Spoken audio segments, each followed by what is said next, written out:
i-host yethu uProfethi Gabini osiqoqele kule ndawo ukuba sizohlanganyela icebo lenkosi ndawo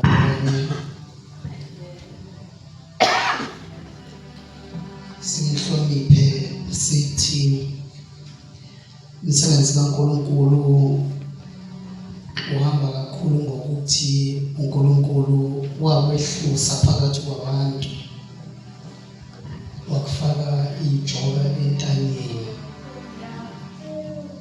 ukuba inako yonke yaleli lizwe uphume kuyo ungakwazi ukuqalaza kwesokudla nesokhohlo kodwa ubheke insima kuthume yona ukuba uyivune uyilime uyinakekele. Siyathokoza ke ukuthi uNkulunkulu ukubekile ngecebo lakhe ukuba uliqhube ngempilo ngenze movement. Every movement in a time frame. Pentecostal movement yayinesikhathi, charismatic movement yayinesikhathi, the apostolic and the prophetic and the kingdom movement zonke ziba nesikhathi uNkulunkulu asibekela sona ukuthi zizoletha leyo nto edingekalayo, ngamanye amagama eyimvuselelo ethile yaleso sikhathi. Kunemkhuleko kuthiwa imkhuleko yasentabeni noma yasemsebeni noma yakuphi, but imvuselelo yomthandazo ngoba iyona uNkulunkulu azama ukuyirestore kuleso sikhathi.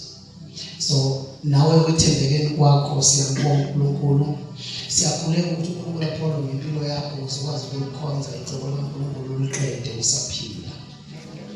Sibingelele team yonke ephinde ungenze, sibingelele abaholi bonke bakalizwi abaphakathi kwethu,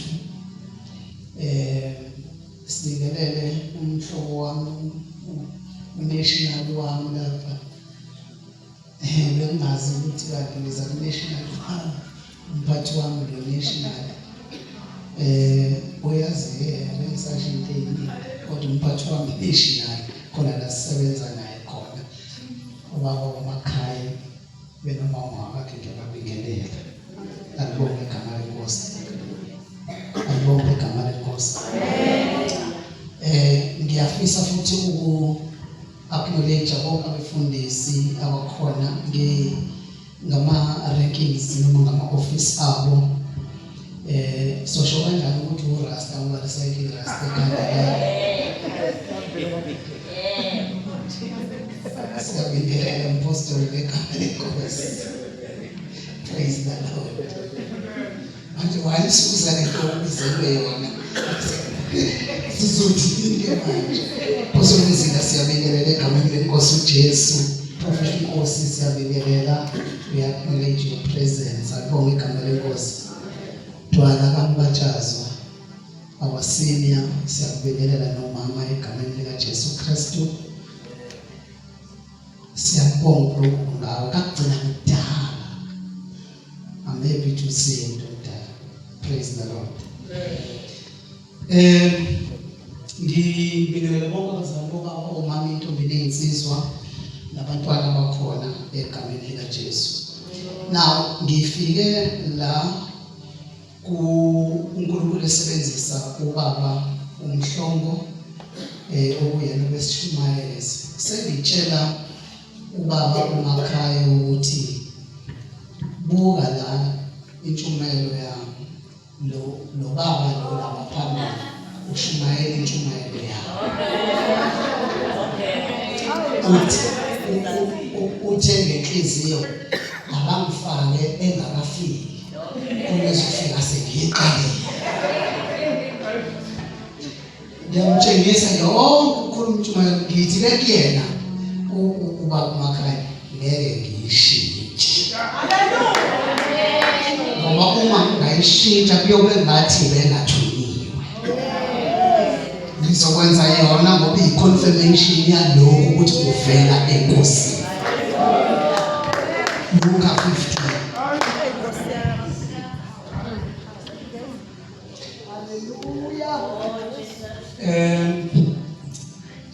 Angikho la ngoba ngikwazi ukushumayela, ngila ngoba uthandazile umprofeti wavela negama lami phakathi kwabantu kumele babe nami.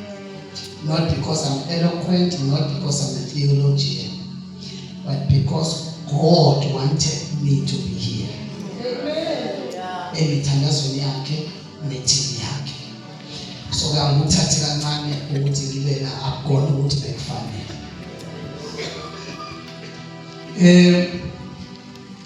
Yonke lento ekhulunywayo ngoba sekukhulunyiwe, yonke lento ekhulunywayo uJesu from 11 to 24 uresponda ku 1 and 2. Le ncwadi kaLuke 15 u1 and 2 ngicela sifunde wona kuqala. Konke lokho engizokukhuluma kuyi-response ka1 and 2. Angazi ukuthi ukhona nethenda yokufunda la ekhaya noma ngizosifundela lapha. Mayekhona nethenda ngizozwa ukuthi aqhume ku1 and 2.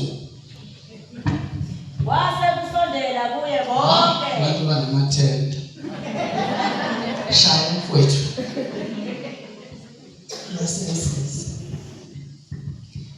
Sizofunda incwadi kaLuka 15. Okay, ngizocela umfowethu wena odlala i-keyboard ungayidlali ngesikhathi ngisa. Kuyothi mase ngizothandaza ke bese uyayidlala. Luka 15. Yes. Ivesi elokuqala. 1 and 2. Hloko ngamagama amnyama. Lokho ngithi abafundi bangenza nibone lokho esizofunda kuyi-response. Ngamanye amagama konke lokho ubaba kade ekhuluma labo bakuJohn kuyi-response ka1 and 2. Yeah. Isihloko ngamagama amnyama. Okulahlekileyo. Ukhuluma ngumsindo mama ubanga. Mahlisa kancane microphone emlonyeni. Okay. Yeah. Okulahlekileyo. That's okay. Imvu.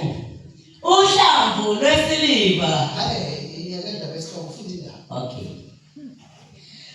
Wase kusondela kuye bonke abathelisi nezoni. Ngoba laba iyona audience uJesu le adila nayo namhlanje.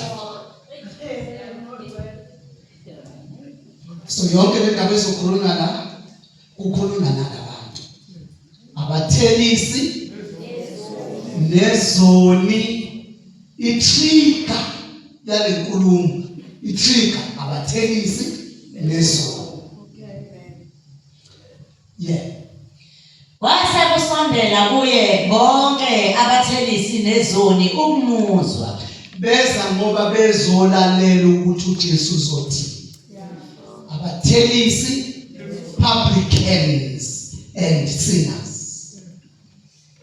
Abafarisi nababhali base bekhonona bethi. So ngithi ke lento provoke ukuza kwabathelisi nezoni kuJesu. Kukhona ke lolu hlangothi okuthiwa abafarisi lamakholwa ke leyo. Jesus. Abathelisi nezoni beza kuJesu bazolalela ukukhuluma kukaJesu. Then kunamakholwa abizwa kuthiwa abafarisi. Bephinda. Abafarisi nababhali base bekhonona bethi. Abafarisi nababhali bakuthiwa ababhali kushiwo ama-theologians. Aba-scribes, abantu abafunde umthetho bawugogoda bakwazi ukuwutolika. Jesus. Abafarisi yihlelo elinye lamahlelo. Khona abafarisi khona abaSadusi, amahlelo sects. Nikhona bazalwane. Now, labantu ababili la abavela ngasekuqaleni bayi-audience uJesu abezokhuluma nayo. Labantu ababili abayi-audience mangithi ababili ngisho ama-categories njalo ngisho ukuthi right. Labantu ababili abayi-audience kaJesu abazolalela uJesu ekhuluma yibona abayi-trigger yale lento uJesu asazoyithola seyikhuluma. Ngoba laba abakholwayo bacasuka ukuthi uJesu wamukela laba bantu njenge-audience engahlala naye akhuluma naye. Jesus. Now laba bacomplaina laba abakholwayo bacomplaina ngalaba abangakholwa, kodwa bacomplaina ngalaba abangakholwa bacomplaina nge-attitude kaJesu ukuthi ngoba uthathwa njengomuntu omkhulu kwi-Judaism, uthathwa njengomkhulu lapha kwaJuda. Ama-rabbis ahlukene kabili. Kukhona umuntu ekuthiwa i-ordinary rabbi, bese kukhona umuntu ekuthiwa i-rabbi with authority. Ama-ordinary rabbi afundise agcine kuloko akufundisiwe. Ama-rabbi with authority uJesu lo, ama-rabbi with authority afunda azadlulele kuloko akufundisiwe. Now, uma bembuka ngoba bayamazi ukuthi uyi-rabbi with authority, bayazi ukuthi once you become a rabbi, you are the most sacred person phakathi kwabantu, kunjengompriest kwi-Old Testament. Uma uwurabuni, umuntu ongafanele usondele ngisho esidunjini, umuntu mayesefile awusondele ngoba uzomngcolisa. Umuntu onesifo somopho ocucuzayo akufuneka asondelane nawe ngoba uzogcola. Njengoba lesa story mayeyovusa intombazane ena 12 years, bese kodwa ngamandla akhe asondeze umuntu wesifazane onesifo somopho for 12 years. Lo muntu wesifazane umdonsela ukuthi abe yi-license yokuthi angcole ukuze anganqabeleki ukuyongena esidunjini ngoba uzofika seyifile intombazane. Ubuza ngamabomu uJesu ukuthi ubani ongithintile, akabuzi ngoba engazi, ubuza ukuze kube i-public announcement ukuthi usegcolile. Angeke asavimbeleka ukuya entombazaneni ngoba immediately eqeda ukubuza impendulo ivela ngale ndlela evela ngayo, uthi umuntu ofikayo esigijini, baba ungabusaphazamisa umfundisi indodakazi yakho seyifile. Sekulate uJesu sememezekile ukuthi usengcolile. So ayikho into engamvimba uJesu manje ukuthi aye esidunjini usene-license ngenxa yowesifazane. Now uJesu uma elalela la khuluma mfowethu, abafarisi khuluma mfowethu, nababhali wakhohlwa. These are believers and theologians. Abafarisi nababhali base bekhona bethi lo muntu wamukela izolo. So these guys are murmuring, they are complaining.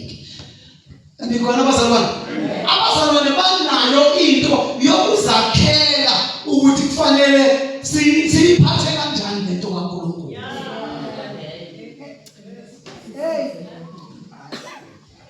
Album igama lenkosi ubethile west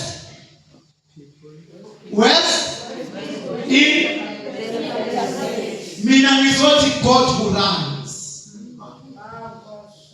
Kusayilona le bottle kuphela.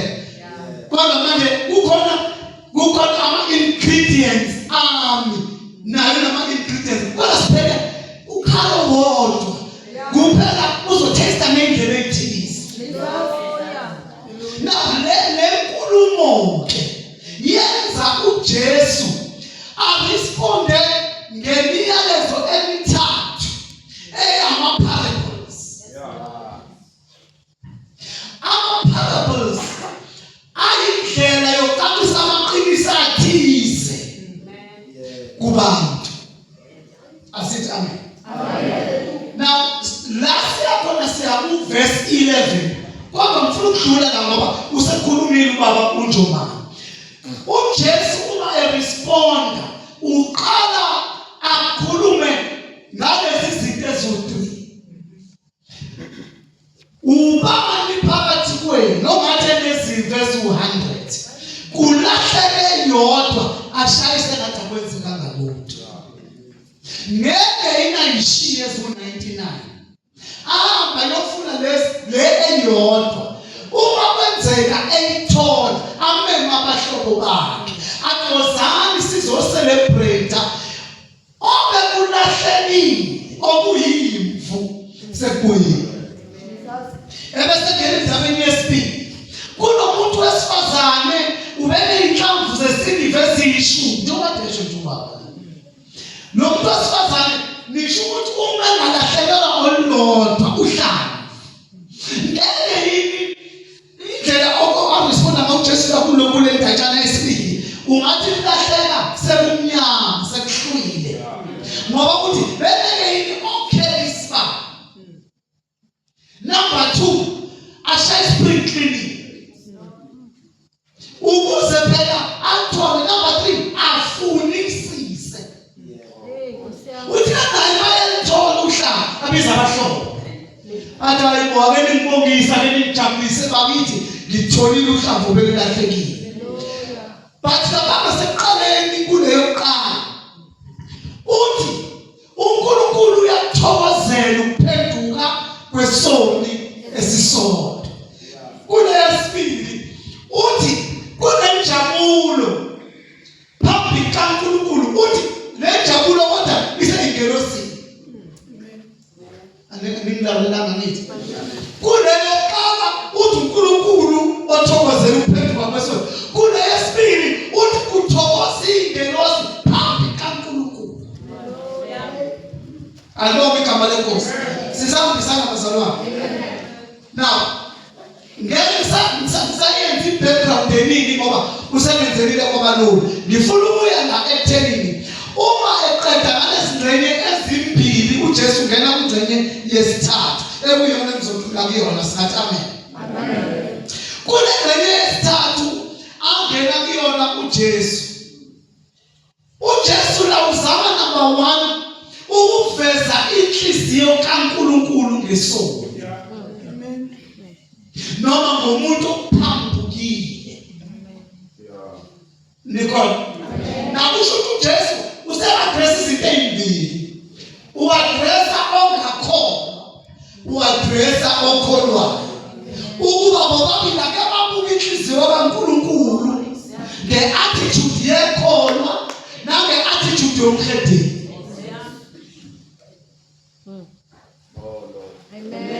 Silalele bazalwane. Now last food yakhona kuverse 11 ke manje. Yeah.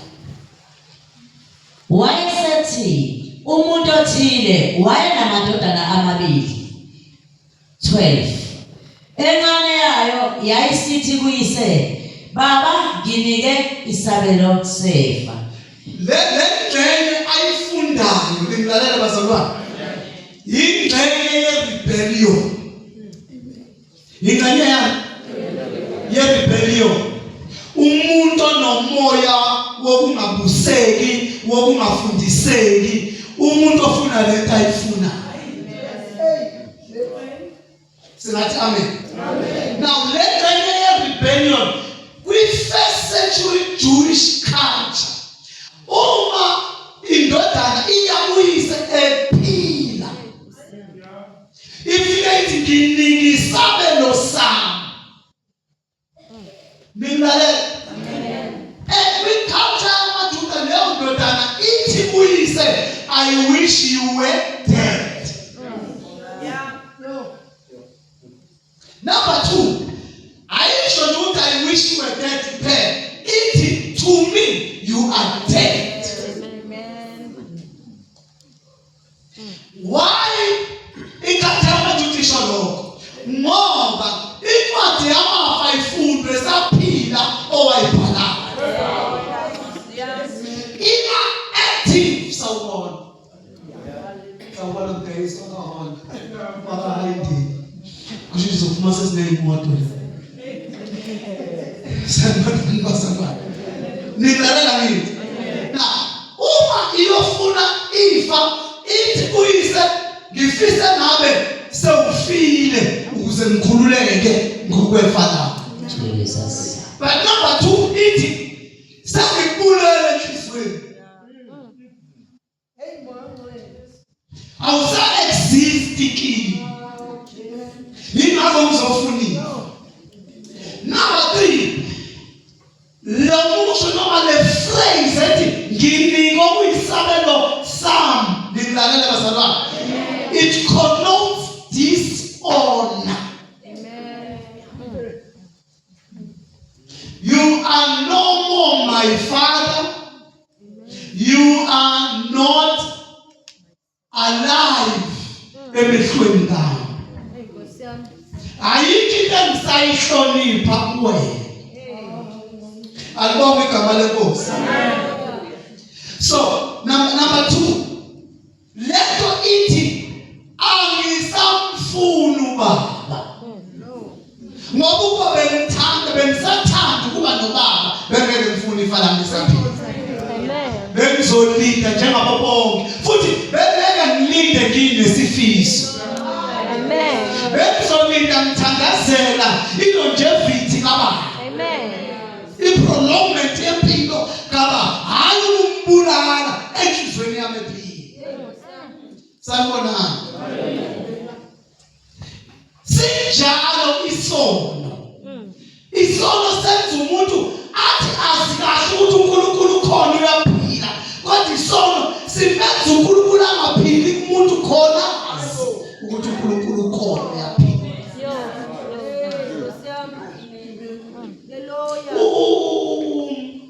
Ubaba uShozi uGabhisa uthi siyakwazi thina ukuphila ekukholweni siyihlazo kodwa singasaphenduki. Singasenandaba. Lento yesono yenza ungabi nandaba nenhliziyo kayihlo.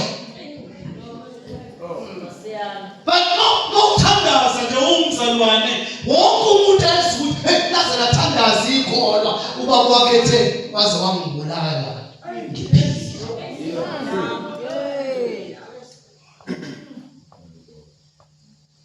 Sanibona nini? Now, lana uma sibuka i-rebellion emangalisayo, isono senza ukuthi uNkulunkulu noma wazi kahle ukuthi ukhona kodwa uphile ngathi akekho. Makuthiwa a fool says in himself there is no God. Ningangizwa kahle. He says in himself. Akusho ukuthi there is no God. No, but he convinces himself. Oh Jesus. Hallelujah. Hayi ngoba engekho. Kodwa isono ngokwesimo saso kumuntu simenza aphile eziconvince ukuthi akekho uNkulunkulu. Singathi amen. Ngiphe my portion, my inheritance. Ngiyacabanga ukuthi sesekwaba khona into ethi makunezinto zikhiphe egameni lakho ufake kwi-family trust. Why zifakwe kwi-family trust? Kwenzela ukuthi izingane zingabangi zibulalane ngenxa yamafa. Into mayi-trust belong emndenini ayibelong kumuntu. Akekho banamandla phezu kwayo. So uma bezothi bafuna ukudayisa lo muzi kanti under i-trust awudayiseki. Kanti nalaba abakufuna ngenxa yenkweletu wena, uma izinto zonke zikwi-trust, you don't own those things. So noma bethi sebezodla umuzi wakho ngenxa ukuthi uyakweleta kwaSARS noma ukweleta umuntu othile imali enkulu, abakwazi ukuthinta ngoba makiwe enkantolo kuthiwa awubelongi kuShozi lomuzi, ubelonga kwi-family trust. Sanibona. Bathi umfana weza ngalesikhathi ama-trust engekho. Letho ngokwami.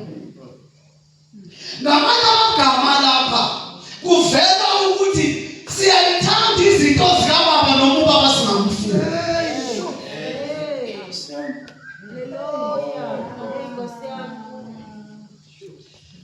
Yingakho abantu abaningi balesikhathi enkonzweni abayelizwe. Bayela yonke imikhuba eyenziwe enkonzweni ayizwe. Nkosi yami.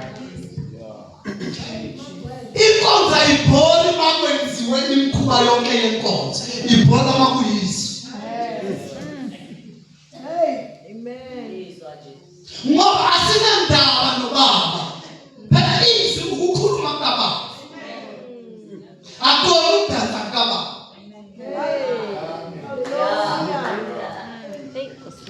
Nkosi yami. Ngiyaphinda. Izwi ukukhuluma kukababa. Oh Jesus. Kuyasibona ukukhuluma kababa ngoba sidinga ubaba. Sidinga izinto zakhe. Sithi lethi izinto uphume kithi.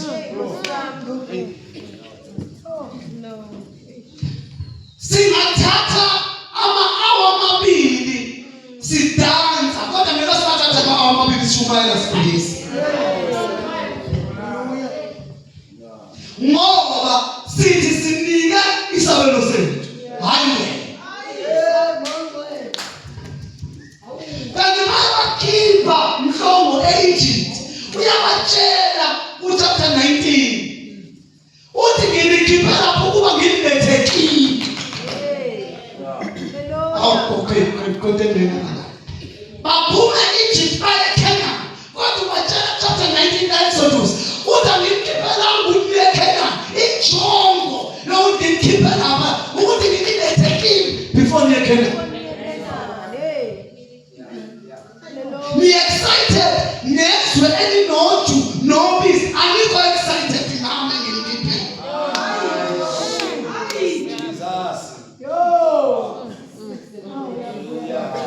Sikijimela inheritance, the giver of the inheritance. Asinandaba. We don't build a relationship ne-giver. We build a relationship ne-inheritance.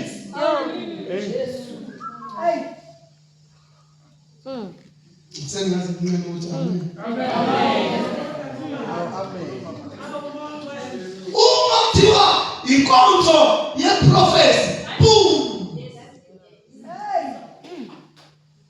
Sijabulela nje ukuthi basho i-ID number yami engiyaziyo. Bangitshela ikhala yevesti engiyigqokile. Kodwa ukukhuluma kaNkulunkulu ngezinto ongazazi ezaziwa uye ngomoya asekufuni. Size sithi word of knowledge prophets.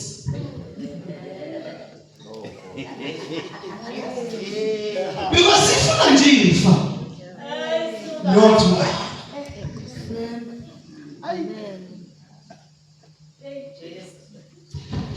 Sasise, I think Peter Maritzburg kuzoba iPhasika. So ingane zethu ziyakhuluma ke lapha ngangumeni samuntu. Ziyakhuluma ke lapha sikhuluma ukuthi sesizovala esikoleni siphuthume zewe iPhasika. Zisho ukuthi zijahile. Zithi zijahle uThomboyi. ePhasika into ezigijimela kuphela. Hayi kusayithi umoya enkolo lokho icebo ongafiki. So bathi nje angifuni ukuphuthwa isikhathi sethu umoya. Akekho ubona ukuthi angifuni ukuphuthwa isikhathi sethu. Sinenqwaba yabantu abafuna i-inheritance abangenendaba nobaba. Ithi le movement phinda ungenze Jehova. Lo muntu lo engizokhuluma ngaye unayo ukhuluma ngokwenziwa kodwa ine wrong manner. Ufuna i-minimum grace. Ucabanga yena yakho uphinda ungenza kuyena nje. Uphinda ungenza wakho ucabanga ukuthi khona into okumele uyenze ukuze uzuze umusa. Ibona i-context yakho lokuthi ngenze nje ngibe njengomunye wabaqashwa bakho. There is no material in the kingdom of God. Yokushintsha umuntu okade Once a son, always a son. And you can't do nothing for the acceptance kubabako. Amen. Ibona sasa sakaba matula papeta usathi izulu liyasetshenziswa. Kuthi uqhamuke lela 26 elathi Jesu ube nami uma ufike phakathi sekayihlo wathi uJesu namhla hayi sasa ekhuluma ngomuntu ongadliswanga isidlo ongabhabhadiswanga ongangenanga eklasini yama-elementary tunes ongazange ahambe iy'nkonzo umengele phuma ama-homesel ongazange yonke nto usengaphakathi ngoba kukho zulu elisetshenzelwayo. Kanti uJesu wenzani esiphambanweni uma nathi sizokwenza?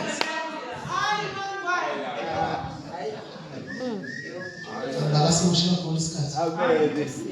Sasaletha. Ukuthula mabema. It is the finished work of Christ. Jesus. Yimiphi lemisebenzi ithile sesifuna ngalo? Nkosi yami.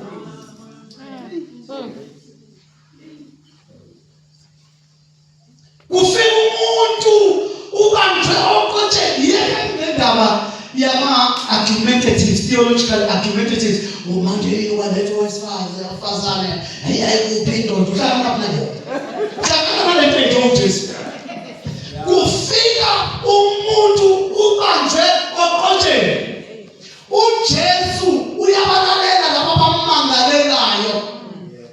Usenza lento ayenzayo mephakamisa amehlo abasekho bonke ukuza kulo omangalele. Baphi abamangaleli bakho? Ngiyacabanga mina ngabhisa ukuthi ubetatazela naye ukuthi njengoba uJesu usazobuyela kuyena amehlulele. Mayekhathele ukuthi babe bonke ukuthi nami angibehluleli. Ngicela nje uhambe ungaphinde ubone. Siyenza nzima lento njengalo bhuti okhulume ngaye ekugcineni. Obevelela ikhaya engazange afune efa, engazange ahambe, waba umuntu engathi uthembekile kanti ucabanga ukuthi ulangena ukuyiphatha kwakhe. Wacabanga ukuthi uyiwinile inhliziyo ngenxa ukuyiphatha kwa akazi ukuthi ulangena yokuthi wazalwa uyise hayi ngoba kwenzeka. Uba ngaphansi kophahla lukayihlo ubhedile noma ungabhedanga uba bakurimande kodwa ube ngaphansi kophahla lwakho. Bafowethu anawo ekubona ngisho emvelweni yomuntu ngameni ime ngoNkulunkulu. Emvelweni yomuntu ikhehla thina esakholwa ngalesi sikhathi esidala abantu babeshawa baxoshwe emakhaya. Bexoshwa amakhehla ethukuthele ukuthi sowuyensindiswe ngeke usagatshwa ngeke usayidlidla inyama zamadlozi ngeke usenzuwana akuxosha hamba ke ngoba la ikhaya thina sasosathanda kuwena ungashawa ukuthi bawosathanda. Kodwa mayiseqoshile ngifuna ukutshela mina iqiniso. Inhliziyo yakhe isuke ikukhumbula nsuku zonke ifisa ukuthi engathi ungaqhamuka. Khona awuyabona akaqoshi kuye noma ekhiphile ophahleni awuphume enhlizweni nasemqondweni kayihlo.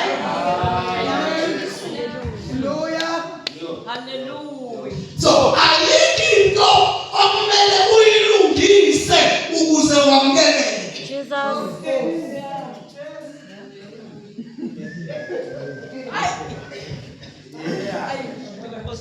Ibona kusetshenziswa igama kumakhaya elithi okholwa. Hayi into okumele uyenze kumele ukholwe yile eyenziwa.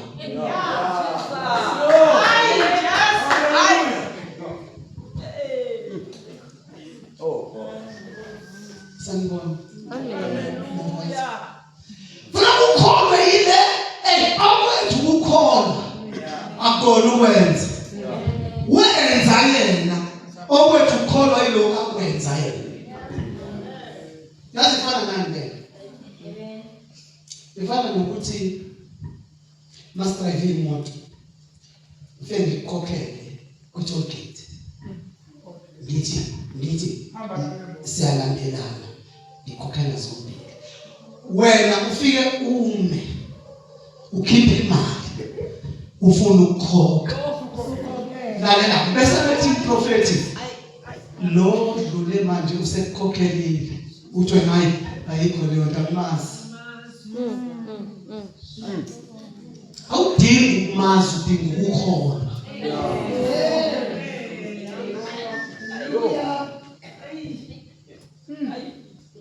Aviluli into yasezulwini nikona ningilalela kodwa bazalwane. Now mawufunda uqhubeka from 11 to 16 ngithe number 1 kuvela ukuthi uma ethi ngicela ifa lami kuvela ukuthi uyambulala uyise umenza angaphile.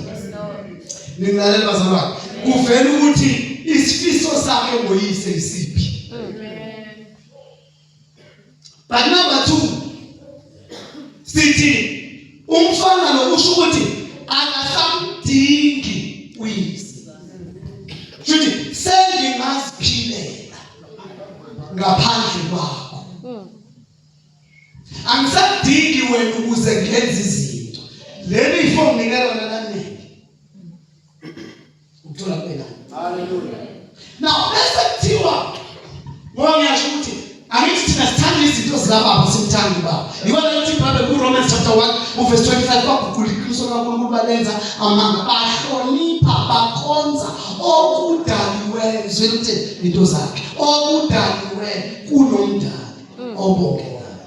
Bakhetha akudalile kunaye ongumdali. So indodana yayithi ngifuna lokhu okade wena ukaccumulator angifuni wena. Amen. Singathi amen. Now let's say he goes to a far country. So he goes to a far country. Far country ungasho izinto ezimbili, physical distance or relational distance. But sesiyambona thina kuIsaiah 59 verse 2 uthi ububi be.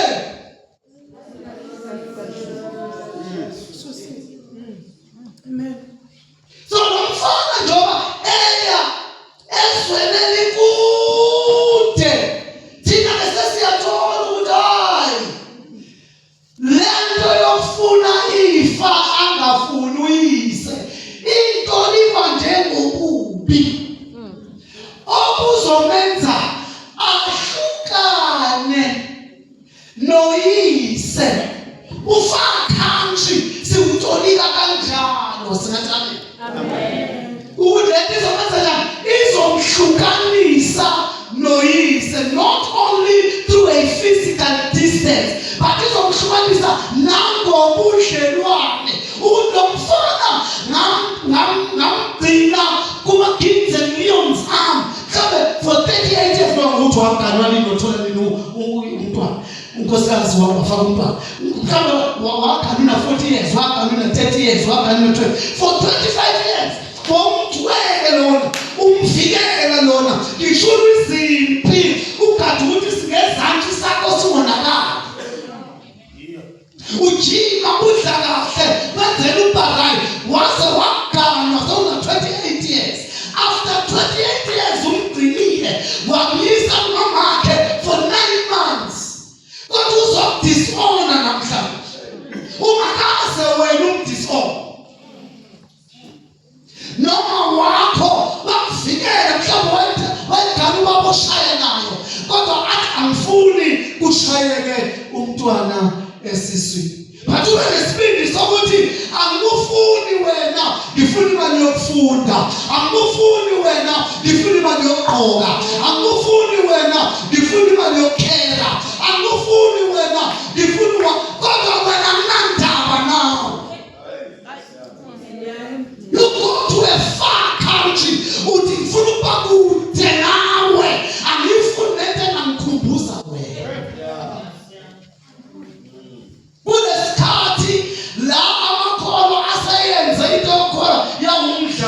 nje kuhlanganela ukuyodlala isikhathi eside kuphulwa kungakiwanga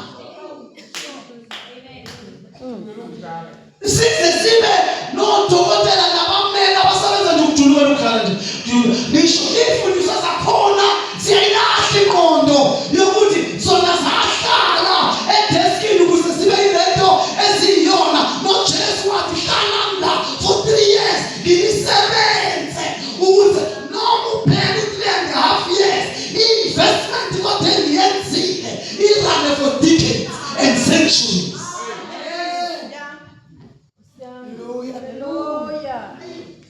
Emsebenzini la uyakhona uyena uyodansa. Eboardroom kudingeka lo.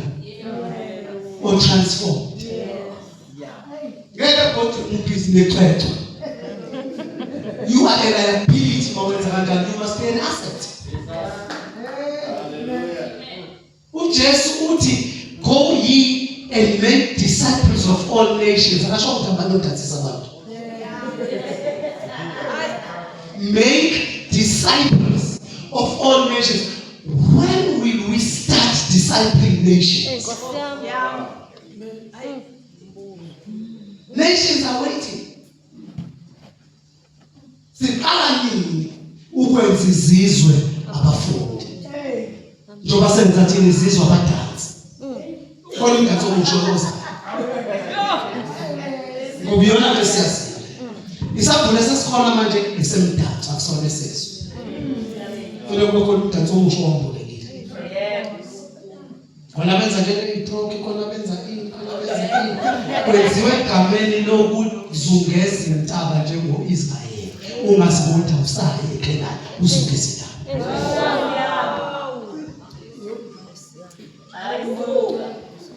Fakanje. La uyokwenza khona njengothanda, in other words, wenzinte kita zawena kodwa ngokuthokozisa uNkulunkulu. Wenza konke okwanelisa wena, okujabulisa wena. Awuzibuzi ukuthi engabe ubaba uthokozile.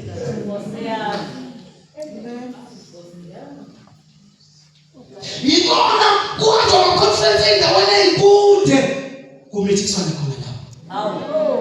Ngoba khanjelwa ngizwe. It was just a talk.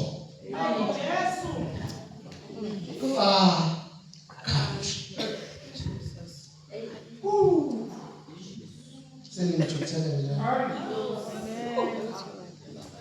Phinda ungeze. Hayi kodwa ungeze ngibe njengomunye wabaqashwa. Phinda ungenzele indodana oyifunayo wena. Hallelujah. I'm not going to waste your time.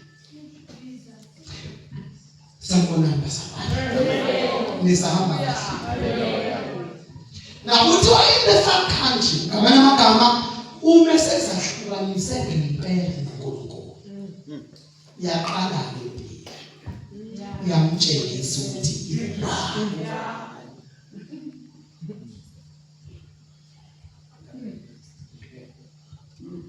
Asekufika isikhathi I blew it.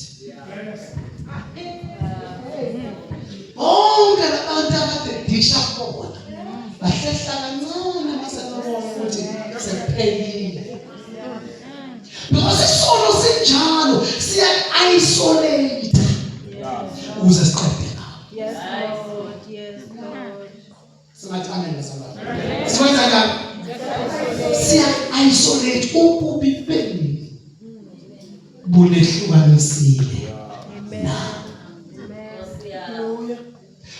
Kuthiwa Babhisa wabe esefisa ukuzisuthisa nemidumba yezingulube.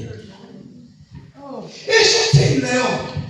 Isho ukuthi isono sikuqaqauze ube selevelini yesilwane. Ungabi selevelini yomuntu. Ngoba desho buphele ubuntu. Ube selevelini yesilwane. Ingulube ku chapter 11 kaNumeri ithathwa njenge ejolile. Ngamanye amagama lento afike kuyona leya level afike kuyona i-level uJesu athi mayefika kuyona kwabhalwa bathi ungasazanga isono wenziwa isono ukuze mina nawe sibe ukulunga kukaNkulunkulu. I-level engathi umuntu, i-level ethi uyisilwane, uyinto engamukelekile.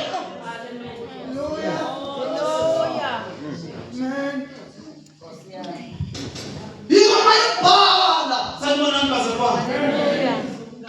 Ebhala uPaul encwadini yamaRomans asithi chapter 3 uthi inkokhelo yesono ingukufa. Isono sifuna ukuravaza uzufikele lapho uzozitshela wena uthi angisamkelekile.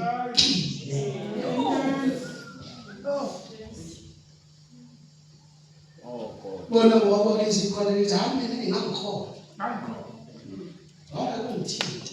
Ushibona sale nje. Lithi ungithinte. Liwumlando mpilo. Liwumlando mpilo.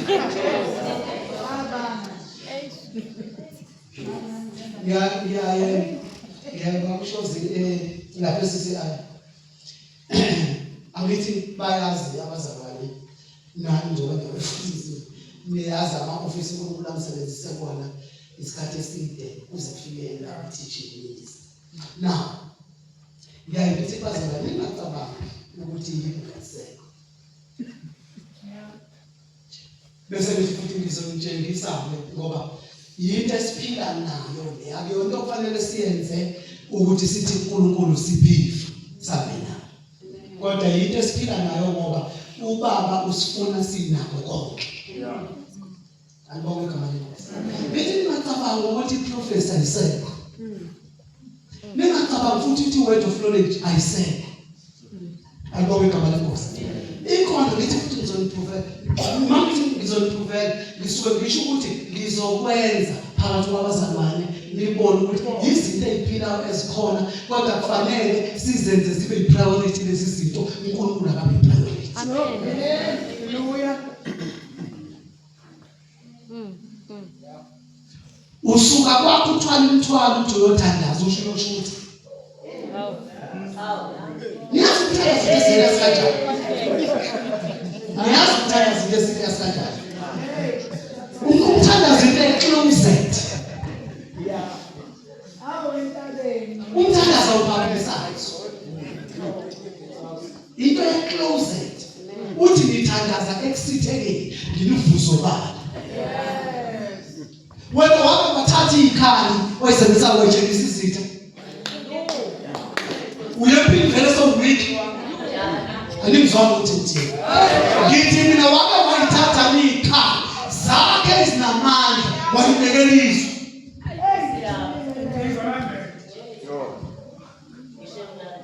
Uthi ndodatha phansi ngasisebenza. Ngizokusaphatha ho. Ngikwazi noma mina isebenza awuyenzi lo.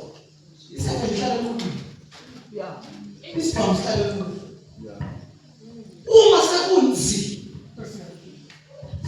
futhi kabisa sewufika ngoba ngingasekho indlela bese udala ingazi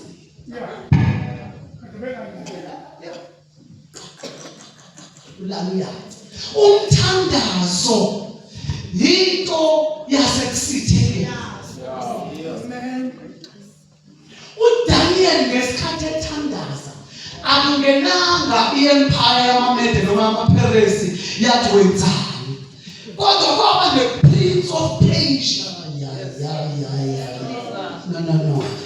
Kwaba ne-Prince of Persia, a spiritual principality that governs the Persian Empire spiritual. Kwayona impendulo kaDaniel umthandazo into yasekusithekeni yenzeke emfihlakalweni kodwa amazizathu abezoba ayikho abazalwane into esiyenzela izwe thina ukuthi lisibone siyayenza. ngisho sinikela. Sinali impilo ukuthi nimbone khona umuntu kanjani kuba ushozi imina. Asikwenzi ngoba ikhali zethu lezi engisenza siphele into siko. Ukuthula amabele. Imfihlo zethu lezi lasikubula khona sisodwa leto futhi ishamsini wakho uyabalinda uma sowufuna ukuyenza ngempela balane bahone bese bahosheka uyele yakhona nakho ufike khona kule yakhona ungageji uThupawuli ithandazo yethu ipriority yokuqala ama-boardrooms uthi amakhulu amakhosi wayasho kanjani because ukuthandaza kufanele uthagethe izindawo lapho uthatha khona ama-decisions because izwe nomhlaba unjenjenje ingoba kunabantu abathathela abanye abantu iy'nqumo. Umthandazo wethu urana la ekhaya urana la enkonzweni ungakwazi ukuya ema-boardroom. I-priority number 1 yokuthandazo yindawo zey'nqumo, abantu bey'nqumo. Ngiyazwakala? Mawuthandaza ikhono lonke nje ikhono elikhona thini akufuneki ikhono lokuthandaza liyithambizelelo.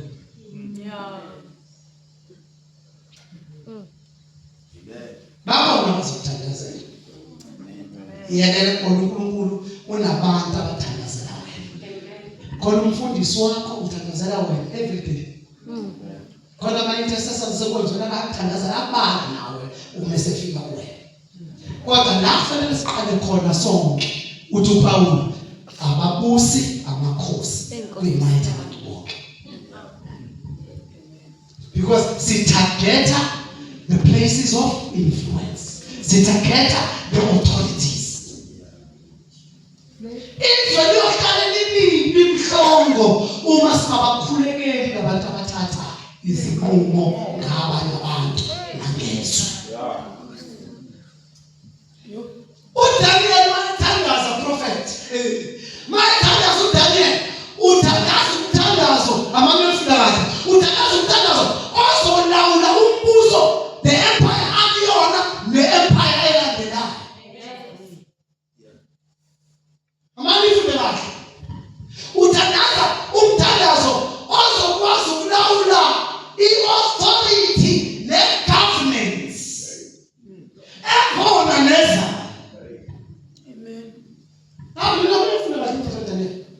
Lo mthandazo nubheke kahle. Yibona abaphazanyiswa lo mthandazo. Ngoba it's not a normal prayer. You know, we just pray normal prayers. Mthandazo engaphazanyiswa ngoba very useless.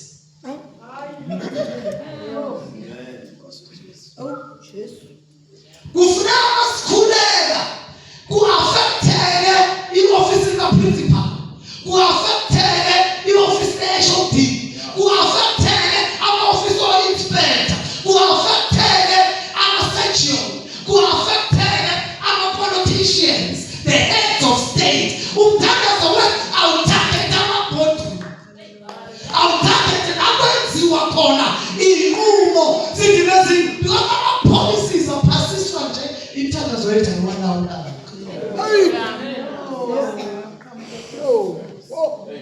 Angivalela the God who runs. Smart amen. Smart amen. Little when he came to himself. Ama-Greek athi when he awoke. My papa. Wafuneka mama papa.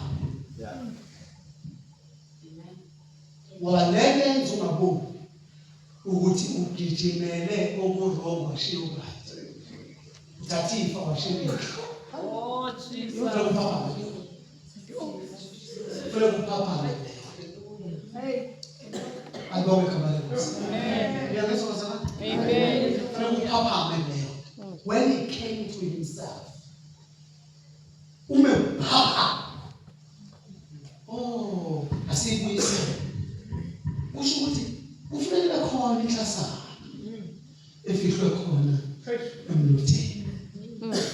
Khona ngizothola ukuthi upapa umlimi wevangeli uvuke lento inenkosi yakho. Yikona kufuneka abazali sibashuthe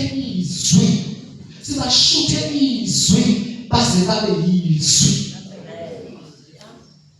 Sibashuthe izwi baze babe yizwi, babe living word as they walk. Isithunzi sakho akumele sakhiwe ukuthi uyasimpose, kumele sakhiwe ukuthi uzakhile enkosini. Haleluya. Khona izinto esimosha isikhathi sethu kuzona ngabe simosha isikhathi enkosini. Uthanda phaphama wathi ngizawusuka ngiye kuba shaya training manje. And uplana wrong. Ufuna ukuwina inhliziyo kayise. Uyiwina kanjani inhliziyo eveli kwekho?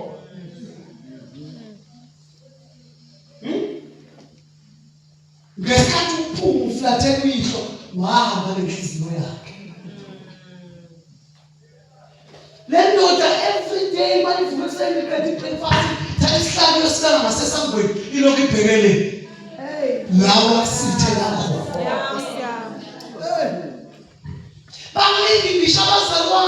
They are no more in the presence of God, though they are in our presence. Though they still belong in our churches, but they no more belong into the presence of God. And you say, routine. Says, aselaye loNkulunkulu owazi konke ithini lesesazi.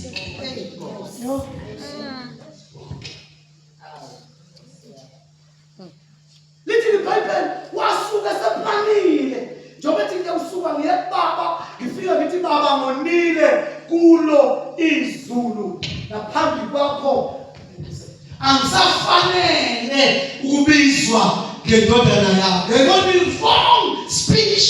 It was played wrong. Nikona deliberated wrong. Kama uriyazi kwete, uriyazi tena kilalengwe.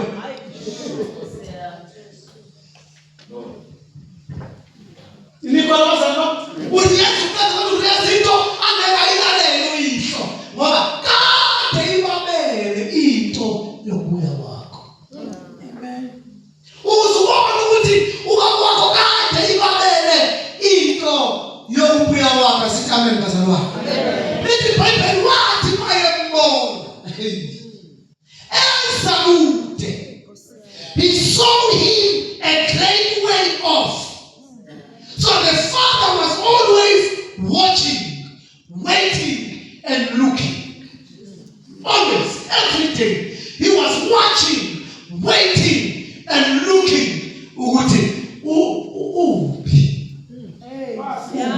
When ukatazwa ukuthi usayaxolisa, yena ukatazwa ukuthi ubuya nini. Ubabona akatazwa ukuthi uzoxolisa. Ubabona akatazwa into ethi uyoxolisa nini. Ukatazwa into ethi uyobuya. Thina bazalwane masoniwe silinda ukuxolisa komuntu. uNkulunkulu mayoniwe ulinde ukubuya kwalowo muntu ayixolisa bakhe.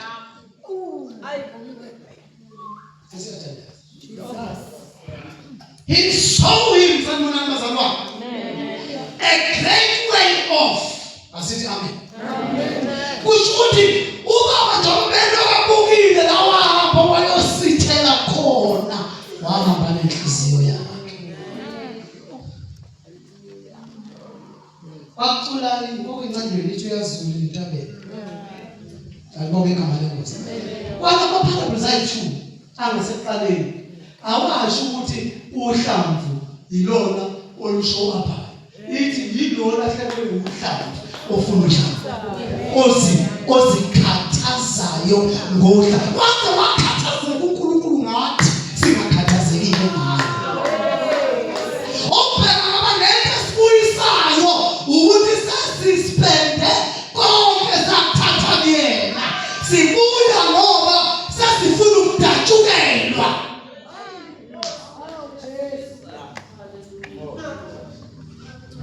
Sibuya sesimaratharatha. Saphuma nengubo ebubende sibuya kodwa sisayimbathanga. Saphuma neringi sibuya isekho. Saphuma nestaff asekho. But when you saw him afar, thank you sir. When you saw him afar, the heart of God, yapita fast. Okwazi ukubona noma isimo seshintshe okwazi ukubona noma impilo seyirathase ngale ndlela yokuthi you are unrecognizable, but yena noma wahamba nenhliziyo yakhe iyaphamuza mayebona ukuthi bengingashe khona naye esontweni kodwa ngingasekho kuye. Uyajabula mayebona ukuthi bese ngihleli izono khona ngiyumzalwane kodwa manje siyangivavaza abantu bangibetha mina ngibe isibonelo sokubi. But when you saw him njenge akitali kasute pali yalasa ayeboneza kude iBhayibheli lithi njoba lakamlindanga ukuthi approach isango. The father ran unto his son. I see the picture of the father running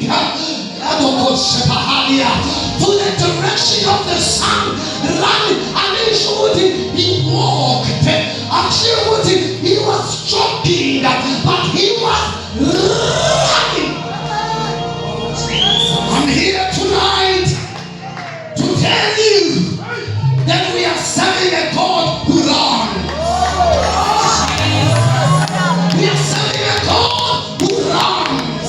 Utaisheshi ndaba yako etakuputume nawe etushitona kaisheshi atupila bakasheshi atamataka wakuye kusheshi atikaswe yempate wekusheshi